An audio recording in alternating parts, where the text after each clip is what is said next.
नमस्कार दोस्तों, मैं दुर्गेश मिश्रा आपके अपने ऑनलाइन परिवार साक्षी 247 में आपका स्वागत और अभिनंदन करता हूं और उम्मीद करता हूं कि आप लोग स्वस्थ एवं मस्त होंगे तथा अपने तैयारी को एक गति प्रदान करते हुए अपने गोल की तरफ अग्रसर होंगे।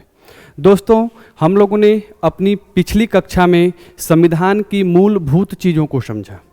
आज हम लोगों के संविधान की अगली क्लास है और आज हम लोग पिछली कक्षा से आगे की तरफ अग्रसर होंगे, लेकिन 5 मिनट फटाफट अंदाज में अपनी पिछली कक्षा को रिपीट कर लेते हैं। ठीक है, हम लोगों ने सबसे पहले चर्चा किया था संविधान शब्द की उत्पत्ति के बारे में। संविधान शब्दों से मिलकर बना है। संविधान 2 शब्दों से मिलकर बना है, सम धन विधान। एक तो डिफिनेशन यह थी और दूसरी डिफिनेशन यह थी कि संविधान शब्द की उत्पत्ति या संविधान शब्द को अंग्रेजी में कॉन्स्टिट्यूशन शब्द के नाम से जानते हैं और कॉन्स्टिट्यूशन शब्द की उत्पत्ति अंग्रेजी या लैटिन भाषा के कॉन्स्टिट्यूट शब्द से हुई है, जिसका अर्थ होता है शासन करने वाला सिद्धांत। फिर मैंने आप लोगों को बताया था कि यह संविधान पहले कैसे कैसे नियम था। फिर मैंने आप लोगों को बताया 1599 ईस्वी में सबसे पहला अंग्रेज भारत आने वाला जॉन मिल्डन हॉल था, जो कि स्थलीय मार्ग से आया था। 1608 ईस्वी में जल मार्ग से आने वाला कैप्टन हॉकिंस, जो कि अपनी रेड ड्रैगन जहाज से भारत आया था। उसके बाद मैंने आप लोगों को क्रमशः कंपनी के बारे में बहुत अच्छी अच्छी चीज़ों को बताया था। जैसे 1611 ईस्वी में मछलीपट्टनम में इन्होंने अपनी पहली व्यापारिक कोठी खोली, लेकिन यह एक अस्थायी कोठी थी। 1613 ईस्वी में अंग्रेजों के द्वारा अस्थायी कोठी का निर्माण किया गया सूरत में। उसके बाद इन्होंने अपने व्यापार को चलाते चलाते एक डेट आती है 1707 ईस्वी की। 1707 ईस्वी में मुगल बादशाह औरंगजेब की मृत्यु हो जाती है और मृत्यु से ठीक पहले अगर हम लोग बंगाल की बात करें तो बंगाल में एक व्यक्ति की नियुक्ति कर दी जाती है। किसके द्वारा? औरंगजेब के द्वारा, और वह व्यक्ति था मुर्शीद कुली खां। यह औरंगजेब की मृत्यु से पहले औरंगजेब के द्वारा चुना हुआ व्यक्ति था, जो कि नवाब के नाम से जाना जाता था। यह इसका प्रमुख कार्य क्या था? तो इसका प्रमुख कार्य यह था कि यह बंगाल में टैक्स को वसूलता था और टैक्स को वसूल के औरंगजेब को देता था। 1707 ईस्वी में जब औरंगजेब की मृत्यु हो जाती है तो यह अपने को स्वतंत्र बता देता है, अर्थात बंगाल का पहला स्वतंत्र शासक मुर्शीद कुली खां बनता है। उसके बाद क्रमशः इसके साथ साथ अन्य गवर्नर जनरल के साथ साथ नवाब भी आते हैं, जो कि बदलते रहते हैं समय के साथ। एक डेट आती है 1757 ईस्वी की। सिराजुद्दौला उस समय बंगाल का नवाब बनता है। सिराजुद्दौला के शासनकाल में मैंने बताया था काल कोठरी की घटना होती है और ऐसे ही करते करते प्लासी का पहला युद्ध होता है 1757 ईस्वी में, जिसमें मीर कासिम और सिराजुद्दौला एक दूसरे से लड़ते हैं। इस युद्ध में मीर कासिम विजयी होता है। यह युद्ध भारत का सबसे छोटा युद्ध होता है, यह युद्ध केवल 1 या 1.5 घंटे तक चलता है। फिर बात आती है 1764 ईस्वी की, जिससे आज हम लोग पुनः चर्चा करेंगे और बात को आगे बढ़ाएंगे। ठीक है,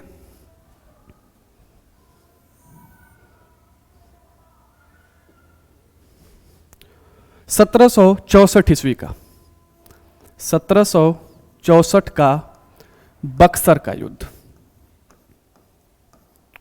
बक्सर का युद्ध, अगर 1764 ईस्वी के बक्सर के युद्ध की बात करें हम लोग, तो इसमें 2 ग्रुप थे। एक ग्रुप अंग्रेजों का था और दूसरा ग्रुप जो था हमारा, यह 3 नवाब इसमें लड़ रहे थे, 3 लोग लड़ रहे थे, जिसमें अवध का नवाब,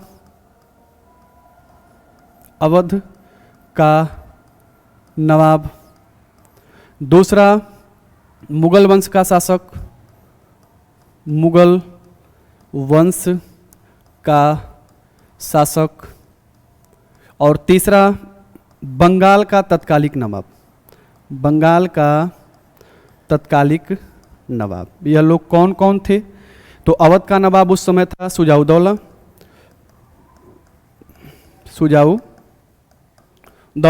मुगल वंश का शासक शाह आलम द्वितीय, शाह आलम द्वितीय। बात करेंगे बंगाल का नवाब कौन था, तो मीर कासिम, मीर कासिम। और इधर से अगर अंग्रेजों के नेतृत्व की बात करें तो एक व्यक्ति था हेक्टर मुनरो,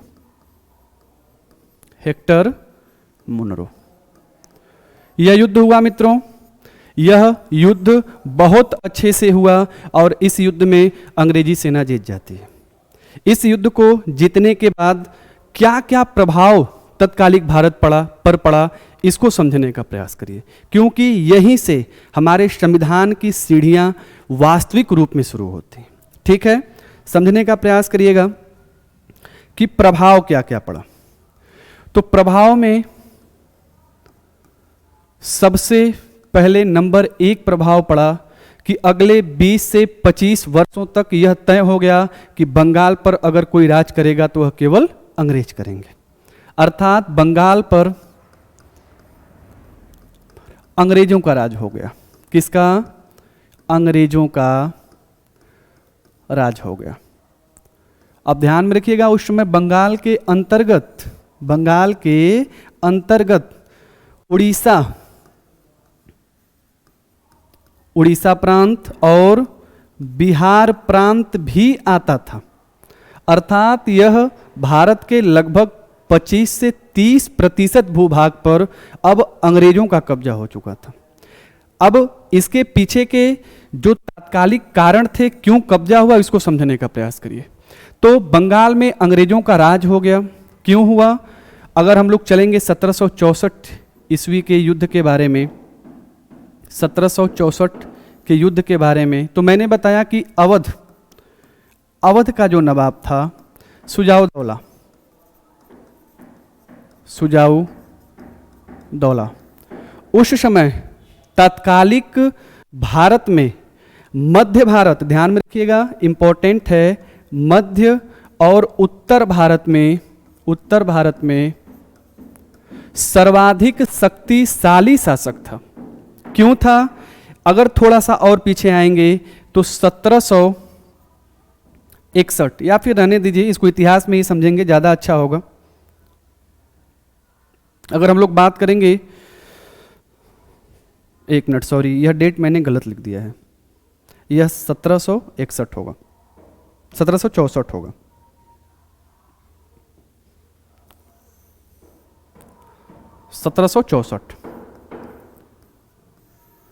चलिए बता ही देते हैं। 1761 ईस्वी में भारत में पानीपत का तृतीय युद्ध हुआ था। इस युद्ध में 2 सेनाएं लड़ी थी, एक मराठा की सेना और एक अहमद शाह अब्दाली की सेना। अब्दाली के बारे में आप लोग जानते हैं कि यह अफगानिस्तान से आया था और अब्दाली का सिराजुद्दौला के साथ बहुत ही अच्छा संबंध था। अर्थात सिराजुद्दौला और अब्दाली के संबंध अच्छे होने के कारण अब सुजाउद्दौला हारा, तो यह एक बात कंफर्म हो गई कि अगले 20 से 25 वर्षों तक बंगाल में अगर कोई शासन करेगा तो वह कौन होगा? अंग्रेज ही होंगे। और ठीक वही स्थितियां होने लगी। 1764 ईस्वी से 1773 ईस्वी तक बंगाल को खूब लूटा गया। यह जो बंगाल प्रांत था यह खूब लूटा गया। और अगर हम लोग पहले की बात करेंगे तो मुर्शीद कुली खां के बाद अलीवर्दी खां के शासनकाल में बंगाल को भारत का स्वर्ग कहा जाता था। क्या कहा जाता था? भारत का स्वर्ग कहा जाता था। परंतु यह केवल 7 वर्षों में इतना गरीब हो गया, यह इतना गरीब हो गया कि यहाँ पे भूखमरी होने लगी। क्या कारण था? अंग्रेजों ने खूब लूटा। ठीक है, अब हम लोग दूसरे प्रभाव की अगर बात करेंगे तो चलते हैं आगे थोड़ा सा।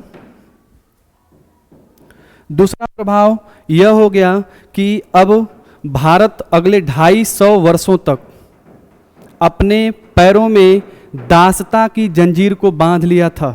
अर्थात अंग्रेजों ने संपूर्ण रूप से भारत पर कब्जा करना शुरू कर दिया था और इसकी शुरुआत कहाँ से होती है? बंगाल से होती है। ठीक है, अब देखिए स्थितियां होती क्या हैं, इसके पीछे का कारण क्या था कि यह सब स्थितियां हुई। तो उसके पीछे का सबसे बड़ा कारण यह था कि 1764 ईस्वी से 1773 ईस्वी तक अगर हम लोग बात करें तो अंग्रेजों ने बंगाल को खूब लूटा, इतना अच्छे से लूटा कि वह भूखमरी के शिकार होने लगे। ठीक है, लेकिन क्या इसमें परिवर्तन की आवश्यकता हुई? इसी को समझने के लिए हम लोग बात करेंगे कि अब स्थितियां होती क्या है।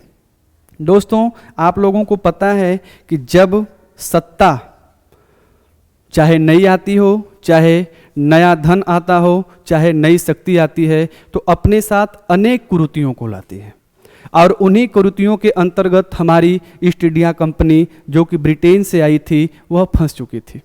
यह भारत को तो लूटते थे, साथ साथ अपने कंपनी के अंदर ही बहुत सारी लूट और खसोट होने लगी। अर्थात रिश्वत लेना या खुशामद करना इन लोगों के आए दिन का काम हो गया। अब स्थितियां यह बनी कि अब बात होने लगी कि कहीं ऐसा ना हो कि ब्रिटेन में जो सत्ता बैठी है वह ब्रिटिश ईस्ट इंडिया कंपनी से हाथ धो ले। तो वहाँ की जो सत्ता थी उसी सत्ता के द्वारा ईस्ट इंडिया कंपनी के नियंत्रण के लिए जो भी नियम और कानून बनाए गए वही हमारे भारतीय संविधान की सीढ़ियाँ थी। ठीक है, इसको थोड़ा सा हम लोग देखेंगे। इसको दो भागों में बांट के पढ़ा जाता है। हेडिंग होती है भारतीय संविधान, भारतीय संविधान का संवैधानिक इतिहास। संवैधानिक इतिहास अगर हम लोग इसकी बात करेंगे तो यह दो भागों में बांटा गया। भाग नंबर 1 जो था वह था कंपनी के अधीन शासन। कंपनी के अधीन शासन, कंपनी के अधीन शासन। और दूसरा था ब्रिटिश क्राउन के अंतर्गत शासन। ब्रिटिश क्राउन के अंतर्गत शासन।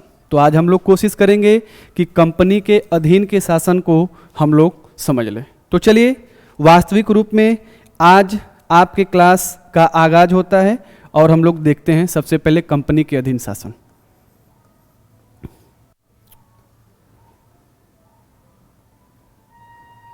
कंपनी के अधीन शासन।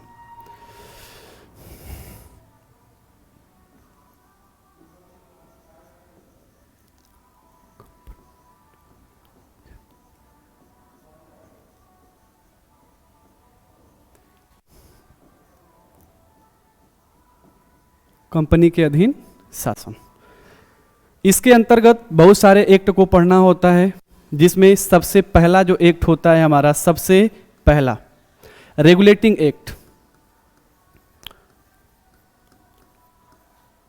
Regulating act 1773। हमारा दूसरा एक्ट जो होता है वह होता है पिट्स इंडिया एक्ट 1784। ठीक है, हमारा जो तीसरा एक्ट होता है चार्टर एक्ट। Charter act 1793। ठीक है, हमारा जो चौथा एक्ट होता है वह होता है चार्टर एक्ट 1813। और पांचवा एक्ट जो हमारा होता है वह होता है चार्टर एक्ट 1833। और छठवां एक्ट जो हमारा होता है वह होता है चार्टर एक्ट 1853। कोशिश करेंगे कि आज हम लोग इस पूरे एक्ट को समाप्त कर लें। ठीक है, चलिए आगे बढ़ते हैं और सबसे पहले बात होगी रेगुलेटिंग एक्ट 1773। ठीक है, समझने का प्रयास करिएगा। रेगुलेटिंग एक्ट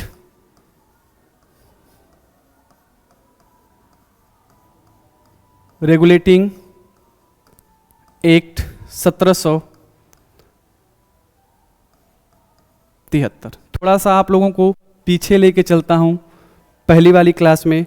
तो मैंने अगर आप लोगों को याद होगा तो बताया था कि यह जो कंपनी थी हमारी, यह जो हमारी कंपनी थी जिसमें कुल 217 साझेदार थे, 217 साझेदार थे।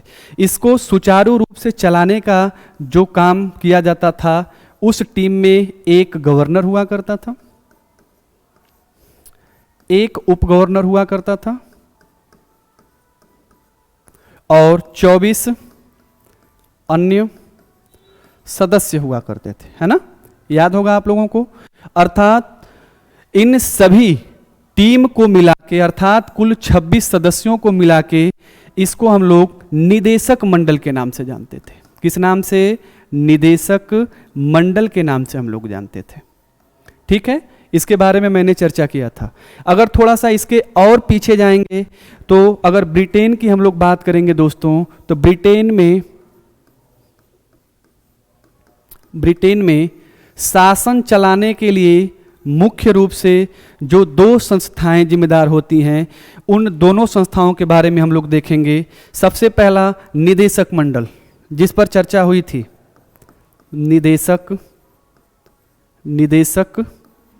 मंडल, और दूसरा स्वत्वधारी मंडल, स्वत्वधारी मंडल। ये जो निदेशक मंडल थे ना, इनका चुनाव सत्वधारी मंडल के द्वारा ही किया जाता था। अब स्थितियां क्या हुई, मैंने आप लोगों को बताया कि 1764 के युद्ध के बाद बंगाल का गवर्नर बना रॉबर्ट क्लाइव।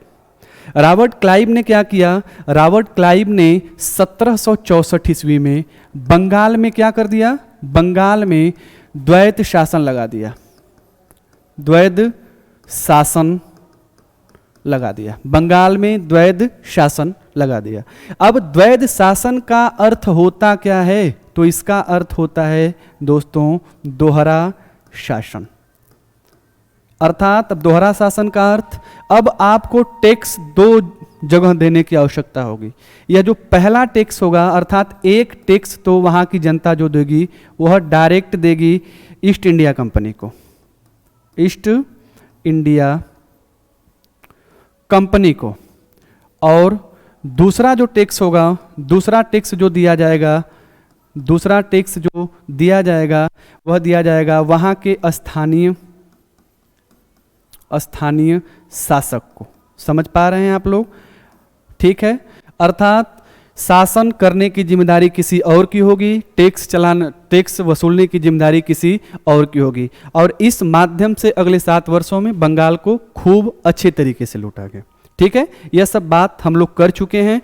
अब बात करेंगे 1773 ईस्वी के रेगुलेटिंग एक्ट के बारे में। तो मैंने चर्चा किया आप लोगों को, अभी ब्रिटेन में प्रमुख रूप से 2 संस्थाएं हुआ करती थी जो कि पूरे शासन की बागडोर संभालती थी, जिसमें निदेशक मंडल और एक सत्वधारी मंडल। तो इसको मैंने क्यों बताया? क्योंकि 1773 ईस्वी के एक्ट से संबंधित यह सब सारी चीजें हैं। ठीक है, चलिए देखते हैं आगे। अगर इसके आगे हम लोग जब चर्चा करेंगे 1773 ईस्वी के रेगुलेटिंग एक्ट के बारे में, अगर हम लोग बात करेंगे 1773 ईस्वी के रेगुलेटिंग एक्ट के बारे में बात करेंगे, तो मैंने बताया कि यह एक्ट क्यों आया। तो यह एक्ट आया कंपनी और कंपनी के लोगों को, जो कि भारत में सुचारू रूप से काम नहीं करते थे, लूटपाट करते थे, इन्हीं की देख रेख करने के लिए, इनके ऊपर शिकंजा कसने के लिए आया, इनके ऊपर नियंत्रण लाने के लिए लाया गया। ठीक है, तो यहां से बात होती है कि कंपनी को नियंत्रित करने के लिए या कंपनी के कार्यों को नियंत्रित करने के लिए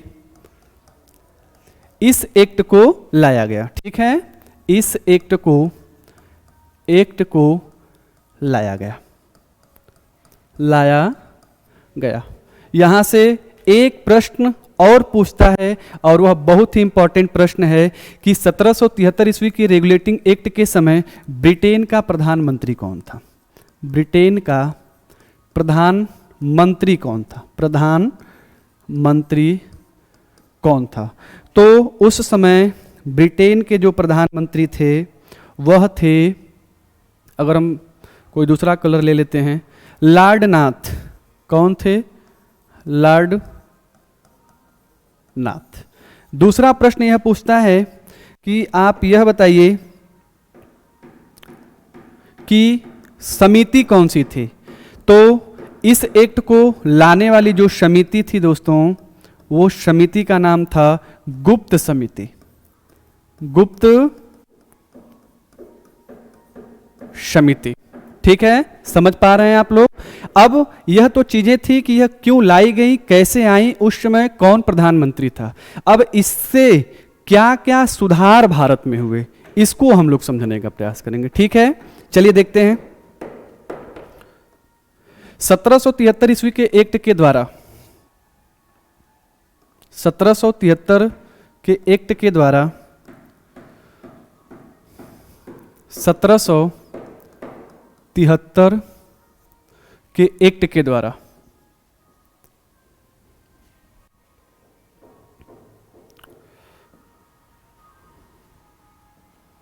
1773 के रेगुलेटिंग एक्ट के द्वारा क्या क्या चीजें हुई, ध्यान से समझिएगा, बहुत ही इंपॉर्टेंट है।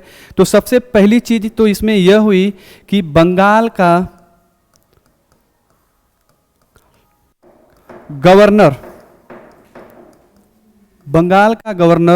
अब बंगाल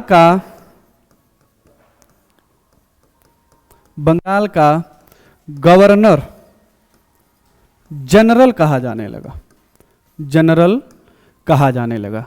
अर्थात बंगाल का गवर्नर अब बंगाल का गवर्नर जनरल कहा जाने लगा। अब देखिए, मैंने आप लोगों को पिछली कक्षा में बताया था कि कंपनी ने अपने शासन की जिम्मेदारी 3 प्रमुख प्रेसिडेंटियों के माध्यम से किया था। कौन कौन सी प्रेसिडेंटियां थी? तो एक प्रेसिडेंटी थी मद्रास, दूसरी प्रेसिडेंटी थी बॉम्बे प्रेसिडेंटी, और तीसरी प्रेसिडेंटी थी बंगाल या कलकत्ता प्रेसिडेंटी।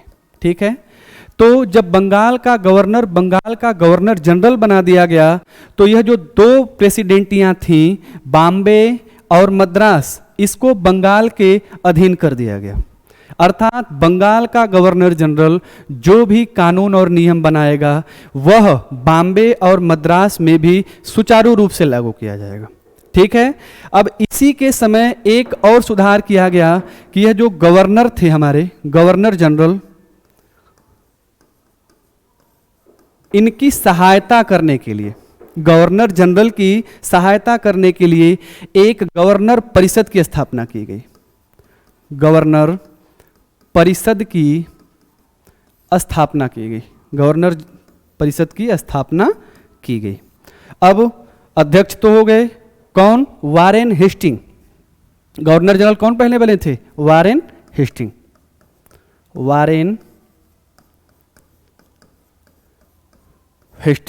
ठीक है, लेकिन जो 4 अन्य सदस्य थे, अर्थात इसमें कुल कितने सदस्य थे? 5, एक गवर्नर और 4 अन्य सदस्य। तो उन 4 सदस्यों में सबसे पहले थे फिलिप,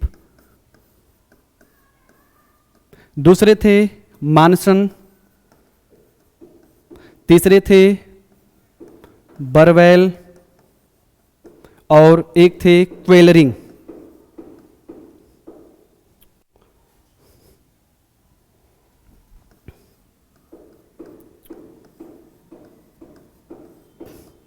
क्लैरिंग महोदय। अब इन लोगों को पूरी सत्ता की जिम्मेदारी दे दी गई। यह सबसे शक्तिशाली परिषद के नाम से जाना जाने लगा। अर्थात भारत में अब यह नियम और कानून भी बना सकता था। ठीक है, यह सबसे प्रमुख कार्य अर्थात बंगाल के गवर्नर को बंगाल का गवर्नर जनरल कहा जाने लगा और बंगाल के गवर्नर जनरल की सहायता करने के लिए 4 परिषदीय का गठन किया गया, जिसे गवर्नर परिषद के नाम से जाना जाता था। ठीक है। दूसरा सबसे प्रमुख सुधार हुआ कि उसी समय, ध्यान में रखिएगा, इंपॉर्टेंट है, 1774 ईस्वी में बंगाल में एक उच्चतम न्यायालय की स्थापना की गई। किसकी? उच्चतम न्यायालय की। उच्चतम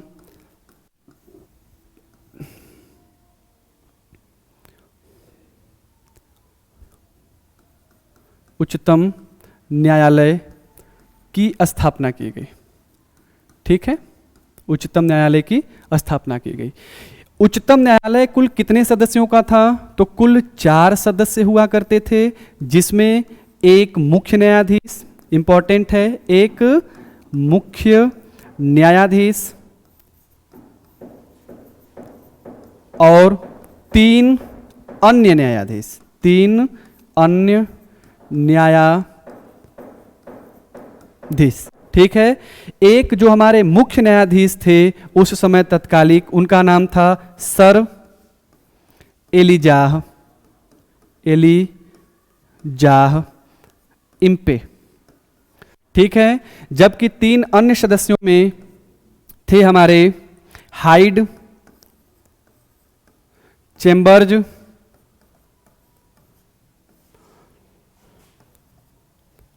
चेम्बर्ज और लीमेस्टर। ठीक है। अब इसके बारे में थोड़ा सा हम लोग समझते हैं। तो यह जो हमारे बंगाल में उच्चतम न्यायालय खोला गया, जिसको अंग्रेजी में हम सुप्रीम कोर्ट भी कह सकते हैं, इसका अधिकार क्षेत्र केवल बंगाल और उड़ीसा और बिहार तक ही सीमित था। ठीक है। लेकिन स्थितियां क्या हुई? यह एक अभिलेख न्यायालय था। एक अभिलेख न्यायालय था।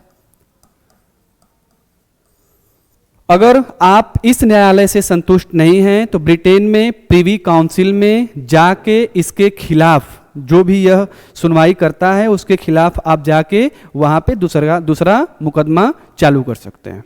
ठीक है।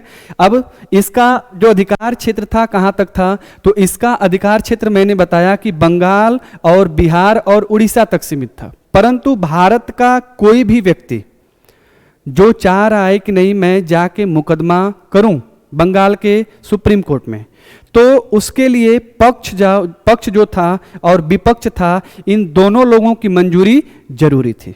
ठीक है। यह 2 मुख्य हो गए। अब तीसरी बात अगर हम लोग करेंगे इसके अंतर्गत, तो तीसरी सबसे इंपॉर्टेंट चीज 1773 ईस्वी के रेगुलेटिंग एक्ट में हुई थी कि कंपनी के सदस्य थे, मैंने आप लोगों को पिछली कक्षा में बताया था कि कुल 217 साझेदार थे। इन साझेदारों को भारत के किसी भी व्यक्ति से ना तो रिश्वत लेनी है, ना तो रिश्वत लेनी है और न ही कोई उपहार लेना है, अर्थात इसको भी क्या कर दिया गया? समाप्त कर दिया गया। ठीक है। इस प्रकार से हमारा 1773 ईस्वी का रेगुलेटिंग एक्ट समाप्त होता है। उम्मीद करते हैं कि आप लोगों को समझ में भी आया होगा। अगर हम लोग बात करेंगे 1784 ईस्वी के पिट्स इंडिया एक्ट की, 1784 के पिट्स इंडिया एक्ट की,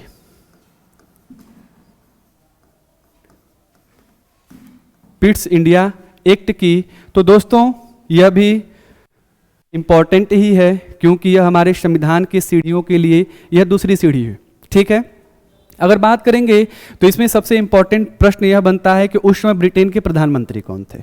ब्रिटेन के प्रधानमंत्री कौन थे? तो ध्यान में रखिएगा, नॉर्थ पिट्स थे। कौन थे? नॉर्थ पिट्स। मैंने आप लोगों को 1773 ईस्वी के रेगुलेटिंग एक्ट में बताया कि गवर्नर और उसके परिषदियों को बहुत सारी शक्तियां दे दी गई। अब वहाँ के तत्कालिक जो सत्वधारी मंडल और तत्कालिक प्रधानमंत्री थे, उनके दिमाग में एक बात यह आने लगी कि कहीं ऐसा न हो कि सारी शक्तियाँ अगर गवर्नर जनरल को दे दिया गया है तो उसका वह वांछित लाभ न लेने लगे। इसी के लिए 1784 ईस्वी का पिट्स इंडिया एक्ट आया और इसके तहत सबसे पहली जो चीज हुई थी या पहला कार्य हुआ था वह कार्य यह था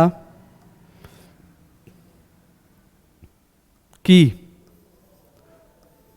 जो हमारी कंपनी थी, कंपनी भारत में राजनैतिक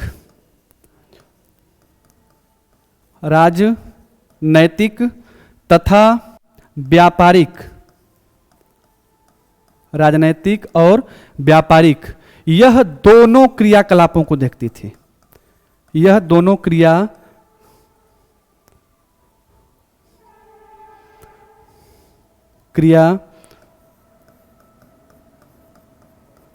को देखती थी और अपने हिसाब से निर्णय लेती थी।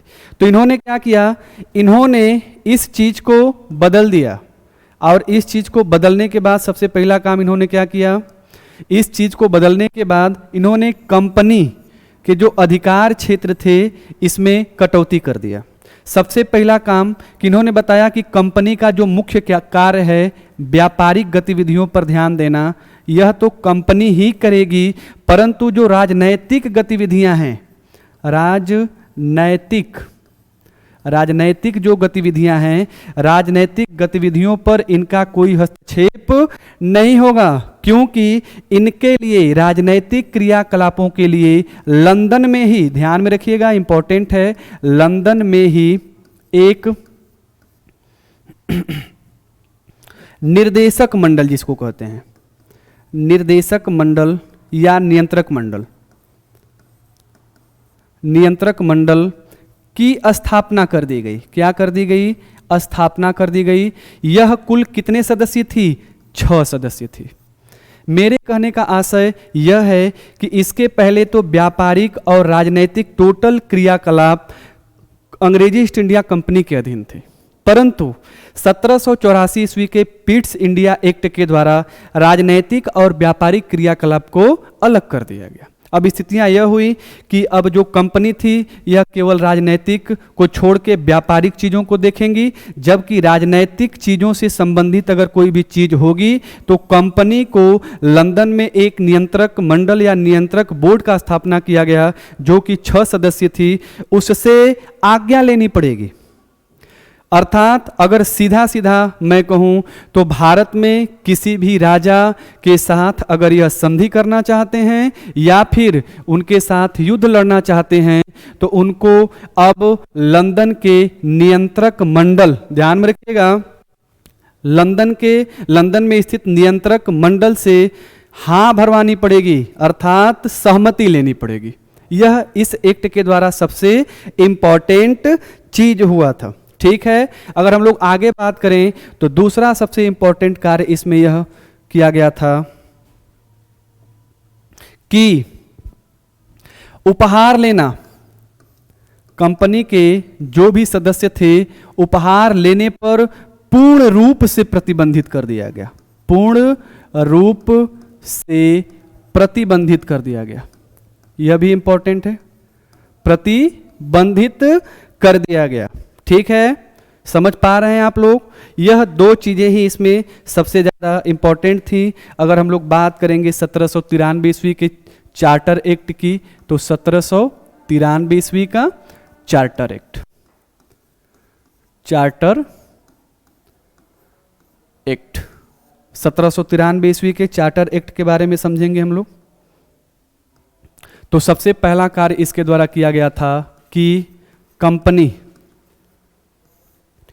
के कार्यकाल को, कंपनी के कार्यकाल को 20 वर्षों तक बढ़ा दिया गया। अब अगले 20 वर्षों तक कंपनी भारत में पुनः कार्य करेगी। ठीक है, फिर उसके बाद दूसरा सबसे प्रमुख कार्य यह किया गया कि अब जो हमारा अगला नियंत्रक मंडल बना था, नियंत्रक मंडल, नियंत्रक मंडल मैंने बताया था यह कब बना था, 1784 के पिट्स इंडिया एक्ट के द्वारा, पिट्स एक्ट के द्वारा। ठीक है, तो इसकी जो भी फीस होती थी या इसकी तनख्वाह होती थी या इसकी जो सैलरी होती थी, इसको पहले ब्रिटेन से दिया जाता था। लेकिन इस एक्ट के द्वारा यह निर्धारित किया गया कि अब इसको जो भी इसकी सैलरी वगैरह होगी, इसको कहाँ से दिया जाएगा, इसकी सैलरी दी जाएगी भारत के द्वारा या भारत के व्यय से या भारत के ही जो भी चीजें हैं वहां से ही इसको दिया जाएगा। ठीक है, तीसरा सबसे इंपॉर्टेंट कार्य इसमें यह हुआ था कि अब कानून की व्याख्या का अधिकार, इंपॉर्टेंट है, ध्यान में रखिएगा, कानून के व्याख्या का अधिकार, व्याख्या का अधिकार पहले किसके पास था, गवर्नर जनरल और उसकी टीम के पास था, परंतु अब कानून के व्याख्या का अधिकार दे दिया गया न्यायालय को, न्यायालय को। क्लियर है, समझ पा रहे हैं लोग? चलिए फिर आगे चलते हैं हम लोग 1813 ईस्वी के चार्टर एक्ट के बारे में जानते हैं। 1813 का चार्टर एक्ट, ठीक है, यह भी इंपॉर्टेंट है, बहुत सारी चीजें इसमें नई आपको देखने को मिल सकती हैं। आइए समझने का प्रयास करते हैं। इसमें जो सबसे इंपॉर्टेंट कार्य हुआ था वह था कि अब भारतीय शिक्षा पर, क्या भारतीय शिक्षा पर सालाना 1 लाख रुपए, कितना, 1 लाख रुपए व्यय किया जाएगा। ठीक है, भारतीय शिक्षा पर सालाना 1 लाख रुपए व्यय किया जाएगा। इसके पहले भारत के शिक्षा पर या भारत से संबंधित चीज़ों पर कोई भी खर्च कंपनी नहीं करती थी। यहाँ व्यापार के उद्देश्य से आई थी, परंतु यहाँ की रह के होके ही रह गई। ठीक है, अगर हम लोग इसके आगे चलेंगे तो यह सबसे इंपॉर्टेंट फैक्ट के रूप में यह है कि इसी एक्ट के द्वारा सर्वप्रथम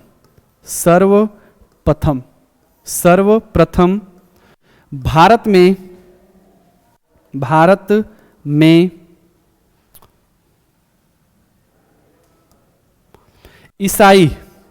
में ईसाई मिशनरियों का आगमन किया गया। भारत में सर्वप्रथम ईसाई मिशनरियों का आगमन किया गया या आगमन हुआ। अब यहां से थोड़ा सा रुक के हम लोग ईसाई मिशनरी के बारे में चर्चा कर लेते हैं। ईसाई मिशनरी, तो सीधा सीधा ईसाई मिशनरी का अर्थ यह होता था कि जो लोग या जो कमेटी ईसाई धर्म का प्रचार और प्रसार करते थे, उसे ही हम लोग ईसाई मिशनरी के नाम से जानते थे। ठीक है, भारतीय शिक्षा पर 1 लाख, सर्वप्रथम ईसाई मिशनरियों का आगमन, और तीसरा सबसे इंपॉर्टेंट फैक्ट इसमें यह था कि अब कंपनी के एकाधिकार को समाप्त कर दिया गया था। क्या कर दिया गया था? समाप्त कर दिया गया था, कर दिया गया। अब इसको थोड़ा सा समझ लीजिए।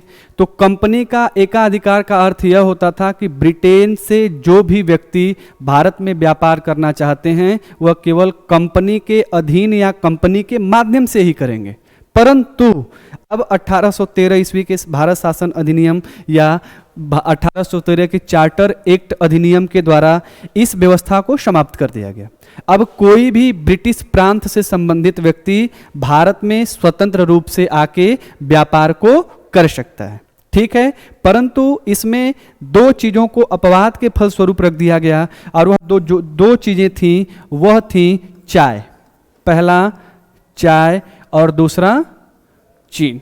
बताया गया कि कंपनी का व्यापार का एकाधिकार तो समाप्त कर दिया गया है, लेकिन अभी चीन के साथ जो कंपनी का व्यापार चल रहा है और भारत से जो चाय कंपनी ले जाके बेच रही है, इस पर कंपनी का अभी एकाधिकार समाप्त नहीं होगा, अर्थात पूर्ण रूप से केवल कंपनी ही इस दोनों कार्यों को करेगी। ठीक है, चलिए इसी के साथ हमारा 1813 ईस्वी का चार्टर एक्ट भी समाप्त होता है। आगे चर्चा करते हैं 1833 ईस्वी का। 1833 ईस्वी का चार्टर अधिनियम, यह भी इंपॉर्टेंट है, यह ज़्यादा इंपॉर्टेंट है, चार्टर एक्ट। ठीक है, इससे क्या क्या चीज़ें हुई जानने का प्रयास करिएगा आप लोग। तो इससे सबसे पहला कार्य यह हुआ कि कंपनी के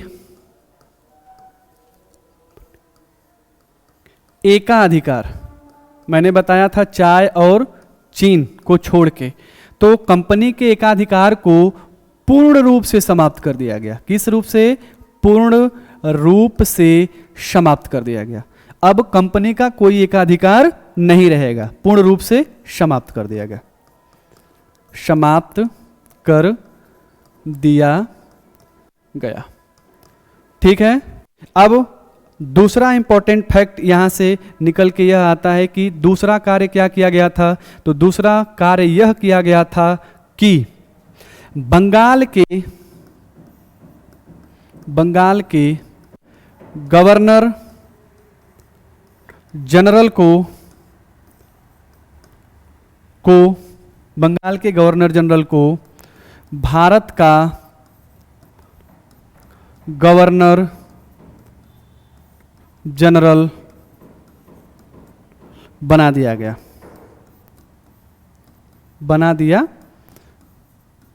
गया, अर्थात बंगाल के गवर्नर जनरल जो थे अब संपूर्ण भारत के गवर्नर जनरल कहे जाने लगे और इस प्रकार से भारत के प्रथम गवर्नर जनरल कौन बने? Lord William Bentinck. Lord William betting,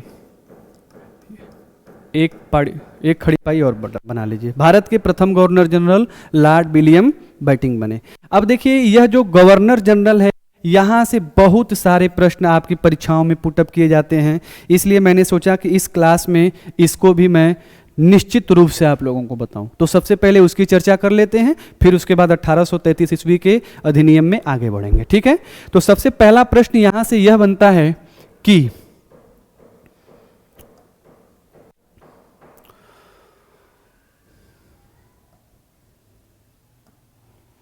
Bengal के गवर्नर कौन थे। तो अगर हम केवल बंगाल की बात करेंगे तो बंगाल के प्रथम, ध्यान में रखिएगा इंपॉर्टेंट है, प्रथम केवल गवर्नर की बात होगी और एक होगी बंगाल के प्रथम गवर्नर जनरल की। तो बंगाल के प्रथम गवर्नर मैंने आप लोगों को बताया कि रॉबर्ट क्लाइव को बनाया गया था, है ना। तो प्रथम गवर्नर रॉबर्ट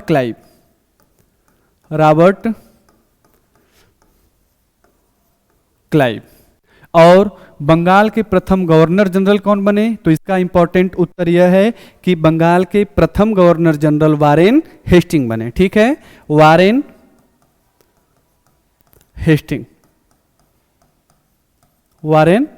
हेस्टिंग।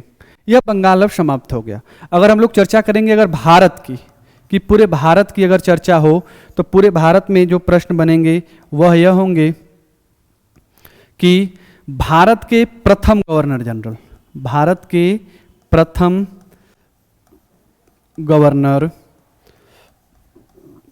इंपॉर्टेंट है, कई बार परीक्षाओं में प्रश्न यहां से पुटअप किए जाते हैं। तो भारत के प्रथम गवर्नर जनरल बने लॉर्ड, अभी तुरंत बताए हैं पीछे, Lord William Bentinck, Lord William Bentinck. ठीक है। अगर बात करेंगे कि भारत के अंतिम गवर्नर जनरल, भारत के अंतिम गवर्नर जनरल, इंपॉर्टेंट है, बार बार आप एक ही बात को दोहरा रहे हैं कि यह बहुत ही इंपॉर्टेंट है, इसको आप जरूर नोट डाउन करिएगा। ठीक है। अंतिम गवर्नर जनरल और प्रथम वायसराय कौन हुए? तो वह हुए थे लॉर्ड कैनिंग। कौन हुए थे? Lord Canning. जब मैं आप लोगों को 1858 ईस्वी का भारत शासन अधिनियम पढ़ाऊंगा तो लॉर्ड कैनिंग के बारे में बहुत अच्छे तरीके से चर्चा करूंगा और बताऊंगा वहाँ की तत्कालिक परिस्थितियों की। ठीक है। यहाँ से अगला प्रश्न यह भी बनता है कि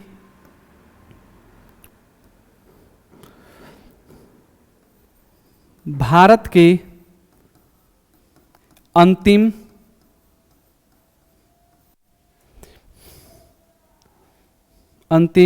वायसराय कौन थे? तो ध्यान में रखिएगा, लॉर्ड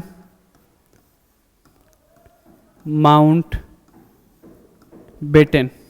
इनके बारे में भी चर्चा होगी क्योंकि इन्होंने ही भारत विभाजन के लिए जो योजना लाई गई थी, इन्हीं के द्वारा लाई गई थी और जिसे हम लोग माउंट बेटन योजना के नाम से जानते हैं। ठीक है।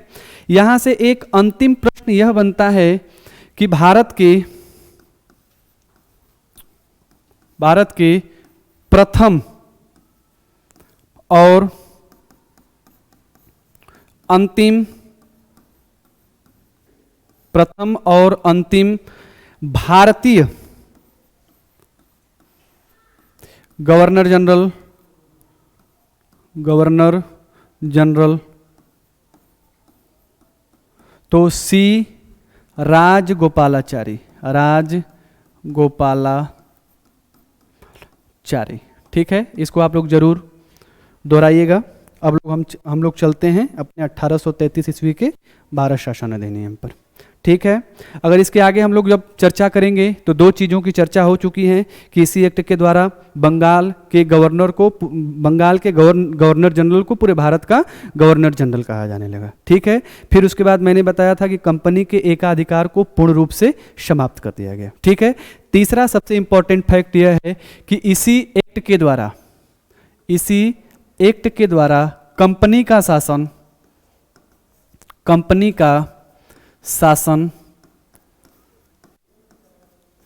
पुनः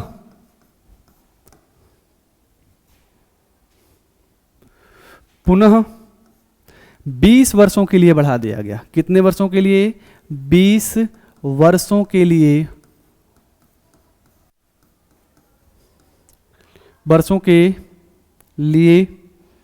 बढ़ा दिया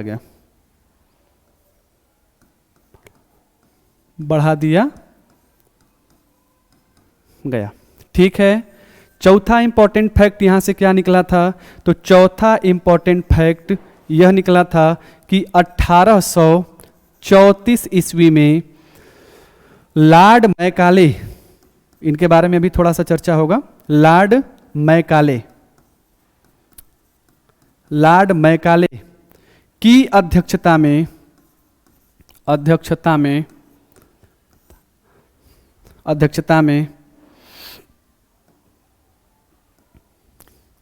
भारत में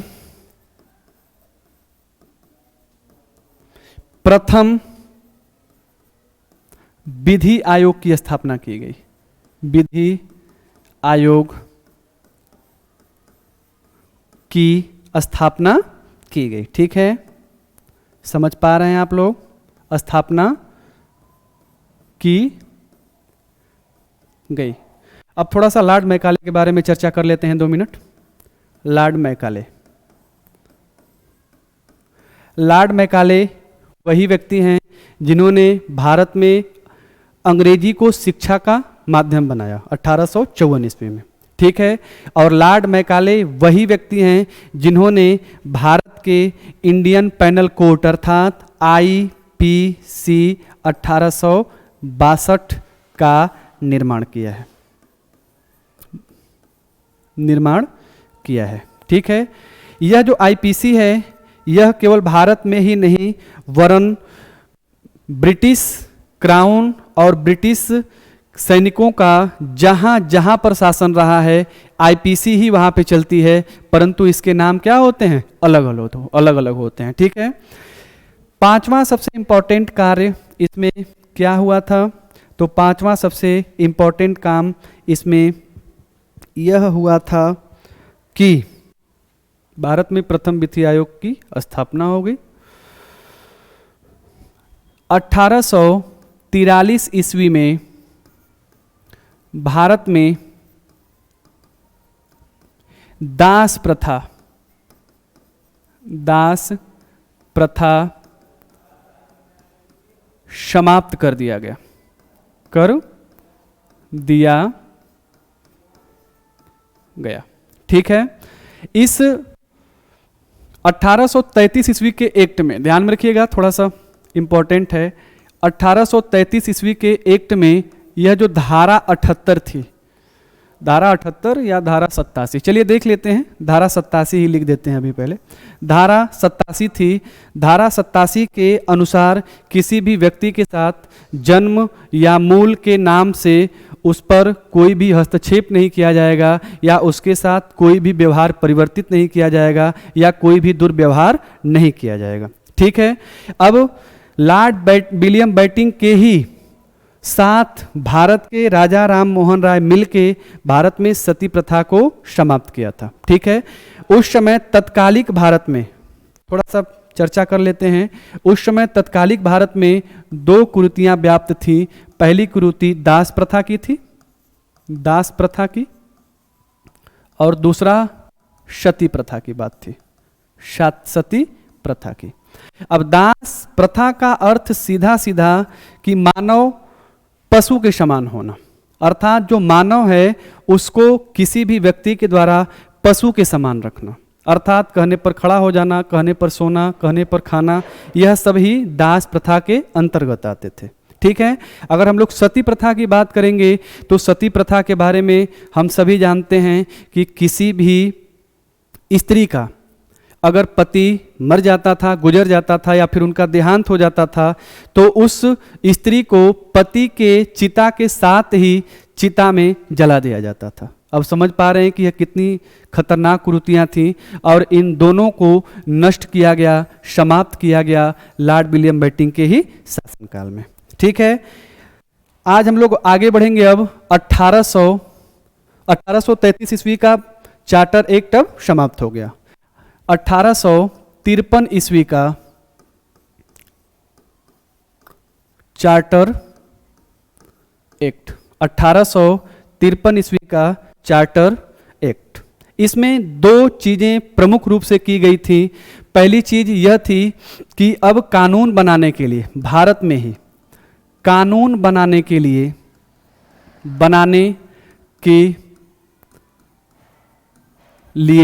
कानून बनाने के लिए भारत में ही विधान परिषद की स्थापना की गई। विधान परिषद की स्थापना की गई, जिसमें कुल कितने सदस्य थे, 12 सदस्य थे। कितने सदस्य थे, 12 सदस्य थे। ठीक है, फिर उसके बाद दूसरा सबसे इंपॉर्टेंट कार्य किया गया था कि जो निदेशक मंडल की अगर हम लोग बात करेंगे तो निदेशक मंडल की संख्या मैंने आप लोगों को बताई थी, गवर्नर और उप गवर्नर को छोड़ के 24 हुआ करती थी। ठीक है, तो निदेशक मंडल के सदस्यों की संख्या जो 24 थी, इसको घटा करके कितना कर दिया गया, 18 कर दिया गया। ठीक है, ध्यान में रखिएगा 1784 ईस्वी के ही पिट्स इंडिया एक्ट में यह जो हमारे गवर्नर जनरल की मंडली थी उसमें से एक सदस्य को निकाल दिया गया था। ठीक है, तीसरा सबसे इंपॉर्टेंट कार्य इसमें यह किया गया कि अब कंपनी का सदस्य बनने के लिए, कंपनी का सदस्य बनने के लिए किसी की सहायता नहीं लेनी पड़ेगी, बल्कि आपको एक प्रतियोगी परीक्षा पास करनी पड़ेगी, प्रतियोगी परीक्षा पास करनी पड़ेगी। 1853 ईस्वी से पहले कंपनी के सदस्य बनने के लिए नामजदी हुआ करता था, अर्थात वहाँ के शासन के द्वारा जिसको कंपनी का सदस्य बनाया जाता था वही कंपनी के सदस्य बनते थे। परंतु इस अधिनियम के द्वारा अब यह खुली परीक्षा होने लगी, जिसमें कई लोग भाग लेकर के जो सफल होते हैं वह कंपनी के सदस्य बनेंगे। ठीक है, समझ में आ रहा है? उम्मीद करते हैं आप लोगों को समझ में आ रहा है। और इसी के साथ हम लोग आज की क्लास को समाप्त करते हैं और उम्मीद करते हैं कि आप लोग इसको लाइक और शेयर करेंगे। तब तक के लिए बहुत बहुत धन्यवाद।